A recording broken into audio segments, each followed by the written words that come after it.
Halo, perkenalkan, kami peserta Latsar CPNS 2021, Angkatan 29, Kelompok 1. Dengan pengampu materi, Bapak Dr. Hieronymus Dadang, SPD MSI. Diselenggarakan oleh BPSDM Provinsi Sumatera Utara, bekerja sama dengan LPB Agro Nusantara Wilayah Medan. Kelompok kami beranggotakan Dr. Ahmad Suhail Pulungan, Dr. Gigi Adelina Lubis, Dewi Epriani Spam APT, Dewi Pertiwi Spam APT, dan EM Elfridansen Simangunsong SPDK. Pada kesempatan ini kami akan mempresentasikan analisis isu kontemporer, yaitu mengenai COVID-19. Pertama, kami sudah mengidentifikasi 3 isu, yaitu 1. Kurangnya kesadaran masyarakat Indonesia dalam mematuhi protokol kesehatan di masa pandemi COVID-19.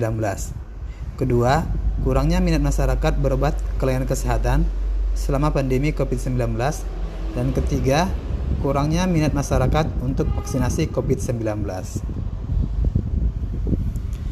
Isu pertama kami peroleh dari media scanning, yaitu dari insight.kontan.co.id, yang menyatakan kepatuhan protokol kesehatan masih rendah, zona merah dan kasus kematian bertambah. Juga dari suara.com yang menyatakan kasus tembus 54.000, Satgas COVID-19 menyatakan masyarakat tidak patuh protokol kesehatan. Isu yang kedua kami peroleh dari fkui.ac.id yang menyatakan gara-gara COVID-19, pasien kanker dan jantung tak mau berobat ke rumah sakit hingga meninggal di rumah. Dan dari antaranews.com yang menyatakan Kopmas ajak masyarakat tidak takut berobat ke rumah sakit. Dan dari mediaindonesia.com, warga Sika enggan berobat karena takut divonis COVID-19. Isu yang ketiga yaitu kurangnya minat masyarakat untuk vaksinasi COVID-19. Data yang kami peroleh dari kata.com dan dari sindonews.com yang sama-sama mengunggah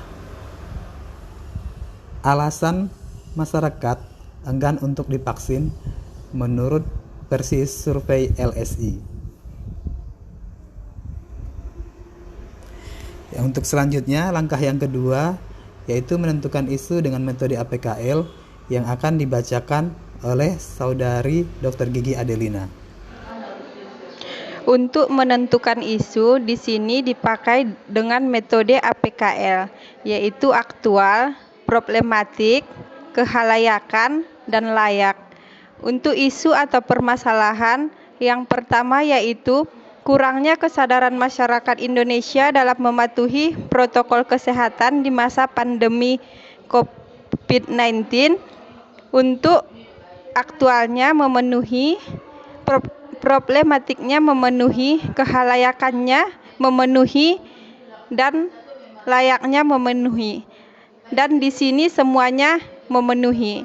Yang kedua yaitu kurangnya minat masyarakat berobat ke layanan kesehatan selama pandemi COVID-19. Hal ini juga memenuhi APKL. Dan yang terakhir yaitu isu yang ketiga, kurangnya minat masyarakat untuk vaksinasi COVID-19. Jika dimasukkan di kriteria APKL, di sini juga memenuhi.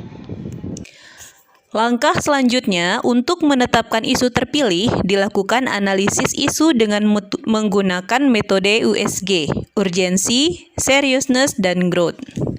Dari tabel dapat kita lihat tingkat urgensitas masalah, tingkat keseriusan, dan tingkat pertumbuhan masalah yang mempunyai jumlah paling banyak sebanyak 39 adalah isu nomor 1, yaitu kurangnya kesadaran masyarakat Indonesia dalam mematuhi protokol kesehatan di masa pandemi COVID-19.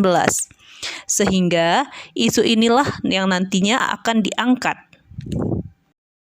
Isu prioritas yang terpilih adalah kurangnya kesadaran masyarakat Indonesia dalam mematuhi protokol kesehatan di masa pandemi COVID-19. Melalui metode Fishbone, diketahui ada 5 hal yang mempengaruhi kurangnya kesadaran masyarakat Indonesia dalam mematuhi protokol kesehatan di masa pandemi COVID-19. Yang pertama adalah lingkungan, yaitu berupa kurangnya kepercayaan masyarakat budaya lokal yang menganggap pandemi COVID-19 hanyalah konspirasi belaka. Kemudian yang kedua adalah uang atau materi, berupa terbatasnya biaya untuk membeli perlengkapan protokol kesehatan seperti masker dan hand sanitizer.